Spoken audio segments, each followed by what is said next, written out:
નમસ્કાર મિત્રો, શેર બજાર ગુજરાતી યુટ્યુબ ચેનલમાં તમારા બધાનું સ્વાગત છે। મિત્રો, આજે આપણે એક એવા શેર વિશે વાત કરવાના છે જે શેરનો ભાવ હાલ તો 550 રૂપિયાની આસપાસ ચાલી રહ્યો છે, પણ થોડા દિવસો પછી તમને આ શેર ડિસ્કાઉન્ટમાં મળશે અને 360 રૂપિયાના ભાવે ખરીદવાનો મોકો મળવાનો છે। તો આ મોકો તમારે જવા દેવો ના જોઈએ। તો આ કયો શેર છે અને આ શેર કેમ 360 રૂપિયાના ભાવે મળવાનું છે એના વિશે આપણે તમામ માહિતી ડિટેલમાં જોઈએ। તો આ વિડીયોને તમે પૂરેપૂરો જોજો જેથી કરીને આ શેર વિશેની માહિતી તમને મળી રહે। તો મિત્રો, વાત કરીએ કેમિકલ કંપની યુપીએલ તેની hybrid seed subsidiary company advance એન્ટરપ્રાઇઝમાં પી ઇન્વેસ્ટમેન્ટ ફર્મ આલ્ફાવેવ ગ્લોબલના $35 કરોડ એટલે કે 2950 કરોડ રૂપિયાના વ્યૂહાત્મક રોકાણની જાહેરાત કરી છે। આમાં $25 કરોડની સેકન્ડરી સ્ટેક સેલ પણ સામેલ છે। આ ટ્રાન્ઝેક્શનમાં એડવાન્ટાના $10 કરોડનું પ્રાથમિક ઇક્વિટી રોકાણ પણ સામેલ છે। યુપીએલએ આ વિશે 19 નવેમ્બરના રોજ એક્સચેન્જ ફાઇલિંગમાં જાણકારી આપી હતી। હિસ્સેદારી વેચાણ ઉપરાંત કંપનીએ આજે રોજ 20 નવેમ્બરના રોજ 3373 કરોડ રૂપિયાના રાઇટ ઇશ્યુની પણ જાણકારી કરી છે।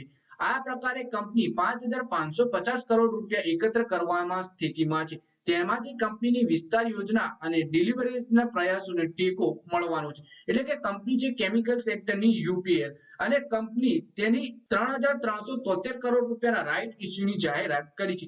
તો આ રાઇટ ઇશ્યુ વિશે આપણે ડિટેલમાં માહિતી જોઈએ। યુપીએલના એડવાન્ટામાં આલ્ફાવેવ 12.44% હિસ્સેદારી કરી છે। આમાંથી 8.93% હિસ્સેદારી યુપીએલથી ખરીદવામાં આવશે અને બાકી 3.51% હિસ્સેદારી એડવાન્ટાની તરફથી બહાર પાડવામાં આવેલા નવા શેરો દ્વારા લેવામાં આવશે। એડવાન્ટા એન્ટરપ્રાઇઝીસમાં આ બીજું સૌથી મોટું એક્સટર્નલ રોકાણ છે। આ પહેલા ઓક્ટોબર 2022માં કેકેઆરે આમાં $30 કરોડનું રોકાણ કર્યું હતું।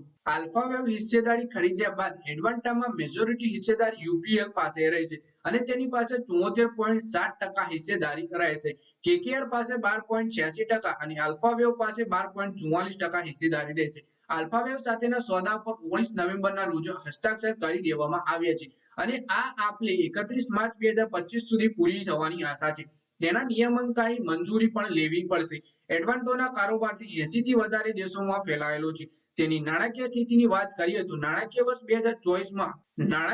2024માં તેને 4148 કરોડ રૂપિયાનું રેવન્યુ હાંસિલ થયું, જેની યુપીએલના કન્સોલિડેટેડ રેવન્યુમાં 9.62% હિસ્સેદારી હતી। પછી વાત કરીએ કે આ રૂપિયાનો ઉપયોગ ક્યાં થશે, તો યુપીએલ નું કહેવું છે સેકન્ડરી સ્ટેકમાં મળેલા $25 કરોડનો ઉપયોગ દેવું ચૂકવવા માટે કરવામાં આવશે। આ ઉપરાંત એડવાન્ટામાં $10 કરોડના પ્રાથમિક ઇક્વિટી રોકાણનો ઉપયોગ તેની ગ્રોથ સ્પીડમાં વધારવા માટે કરશે। તેનું લક્ષ્ય કૃષિ ઉત્પાદનોની મજબૂત માંગનો લાભ ઉઠાવવાનું છે।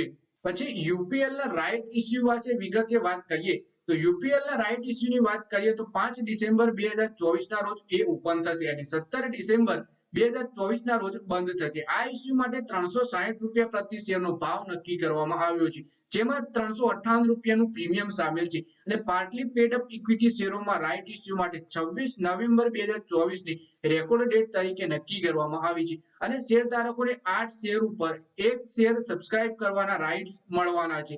મંગળવાર 18 નવેમ્બરના રોજ કંપનીના શેર બીએસઈ પર 1.93%ના વધારા સાથે 546.85 ભાવ પર બંધ થયા। એટલે કે રાઇટ ઇશ્યુ ઓપન થવાનો છે 5 ડિસેમ્બરે અને ક્લોઝ થવાનો છે 17 ડિસેમ્બર 2024। 360 રૂપિયા આ રાઇટ ઇશ્યુનો ભાવ નક્કી કરવામાં આવ્યો છે। રાઇટ ઇશ્યુ માટે 26 November partly paid up equity શેરોના રાઇટ ઇશ્યુ માટે 26 નવેમ્બર 2024ની રેકોર્ડ ડેટ નક્કી કરવામાં આવી છે અને શેરધારકોને 8 શેર ઉપર 1 શેર સબસ્ક્રાઇબ કરવાનો મોકો મળવાનો છે। તો મિત્રો, આ વિડીયોમાં વાત કરીએ આપણે યુપીએલ શેર વિશે, જેમાં કંપનીએ રાઇટ ઇશ્યુની જાહેરાત કરી છે। રાઇટ ઇશ્યુ ઓપન થવાનું છે 5 ડિસેમ્બરે, ક્લોઝ થવાનું છે 17 ડિસેમ્બરે। તો મિત્રો, આ વિડીયોમાં બસ આટલું જ। હવે મળીએ આવનારા વિડીયોમાં, ત્યાં સુધી વિડીયોમાં લાઈક કરો, કોમેન્ટ કરો અને વિડીયો પોતાના મિત્રો સાથે ફેસબુક, ઇન્સ્ટાગ્રામ, વોટ્સએપ બધી જગ્યાએ શેર કરો। શેર બજારની આવી જ માહિતી ગુજરાતીમાં જોવા માટે તમે ચેનલને સબસ્ક્રાઇબ કરી ઘંટડી પર દબાવી દેજો।